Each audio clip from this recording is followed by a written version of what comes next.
This is the process shot. I'm Michael. I'm stuck in a haunted movie theater, and I've seen An American Hippie in Israel, a weird sort of road drama made back in 1972 by Amos Sefer. It follows the titular hippie, named Mike, who fought in Vietnam, grew disillusioned with his home country, and started hitchhiking across Europe before finally coming to Israel. You know how hippies are. Anyways, he ends up meeting other hippies in the area who decide to form a commune on a deserted island, though only Mike and three others are able to go when mysterious men gun down everybody else. One road trip, supply run, and dream sequence later, they've finally made camp, celebrating their newfound freedom overnight. But the next morning sees their future disrupted by the disappearance of their food and sharks in the water around them.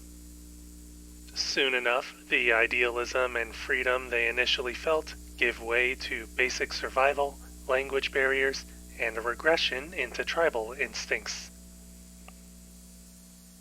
It's an interesting story, with a natural progression that doesn't dive right into the social commentary the moment things go south, but on the other hand, it does take its sweet time getting from point A to point B.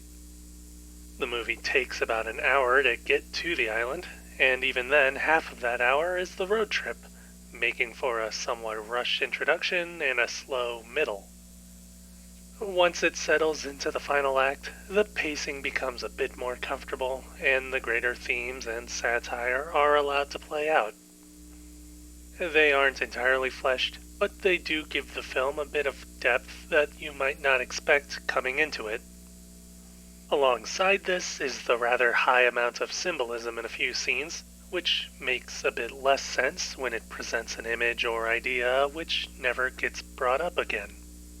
This wouldn't be too annoying if it weren't for how much of it appears in the film, the most egregious being that dream sequence, which seems to have some significance or parallel to the story, but ultimately goes nowhere. In any case, it would definitely seem that the movie was made more for the story and its themes over anything character-driven, which leads to our main cast being relatively simplified in their personalities and motivations. At the end of the day, they don't exactly need to be anything more than hippies, and so they become generally interchangeable in their roles or attitudes, which is fine for the story, but it does feel a bit lazy when there could have been more conflicts to find beyond communication breakdowns. Anyways, the production value of the film is definitely in contrast to whatever the writing could come up with. That is, for as much as the story tries to be introspective and critical, the budget won't allow for it to be as effective as it could. Some scenes were definitely shot guerrilla style, in public areas without warning anybody, leading to some funny reactions. The rest of the time it feels as if the filmmakers were working with whatever resources they already had, or knew that they could use for a day or two. Similar to the story, this results in a weird creative structure starting somewhat normally, ramping up quite a bit, then settling back down somewhere in between. It's as if they wanted this to be a surreal or absurdist story, but forgot to be consistent about it. This all applies to the film's visuals more than anything, by the way, since it otherwise has some pretty standard technical details.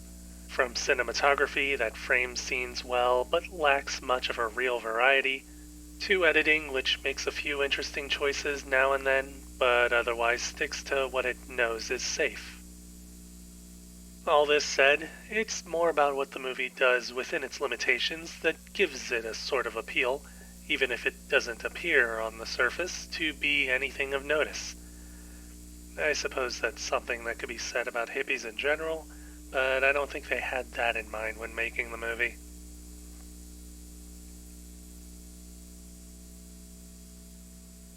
An American Hippie in Israel, Amos Sefer, 1972. 3 stars. I suppose I could recommend watching it yourself.